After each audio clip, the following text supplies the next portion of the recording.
अस्सलाम वालेकुम फ्रेंड्स। आज मैं आपके लिए एक बहुत ही मज़े की और झटपट तैयार होने वाली रेसिपी लेकर आई हूँ। फ्रेंड्स, आपके घर में कभी दाल बच जाए और वो इसी तरह किसी कंटेनर में हो, उसमें थोड़े से आप स्पाइसेस डालें, ऊपर आटा डालें, इसको अच्छे से गूँध लें। फिर रोटी बनाएं और आराम से एंजॉय करें। मैं आपको जितनी भी मेजरमेंट है वो डिस्क्रिप्शन बॉक्स में डाल दूँगी। फ्रेंड्स, यहाँ मैं आपको बताती चलूँ, हम इसमें पानी नहीं डालेंगे, इसलिए उतना ही आटा डालेंगे जितना ज़रूरी है। बहुत अगर आप बाय एक्सीडेंट इसमें आटा ज़्यादा डाल देते हैं तो फिर थोड़ा सा पानी आपको इस्तेमाल करना पड़ेगा, लेकिन वैसे इसमें नहीं जाएगा पानी।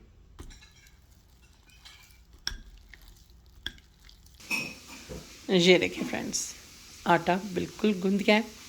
अब हम इसकी रोटी बनाते हैं, तो मैं आपको साथ साथ दिखाती हूँ।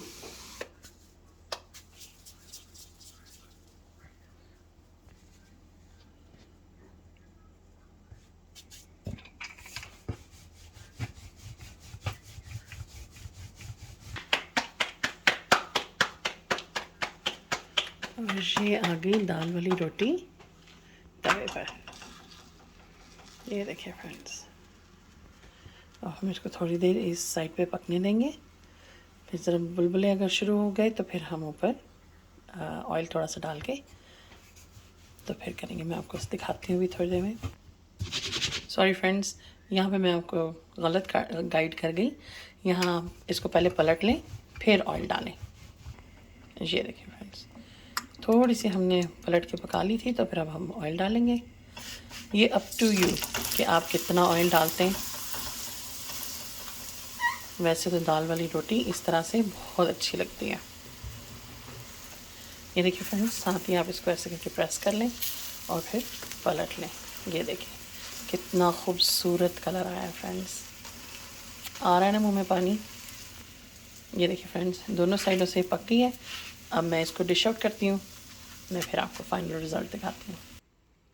ये ले फ्रेंड्स, गर्मा गर्म पराठे, साथ में चाय और चटनी। आप इसको अचार के साथ भी इंजॉय कर सकते हैं।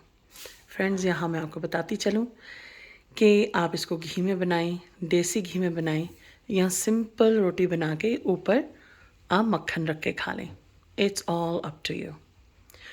ट्राई कीजिएगा ज़रूर और मुझे कमेंट बॉक्स में ज़रूर बताइएगा।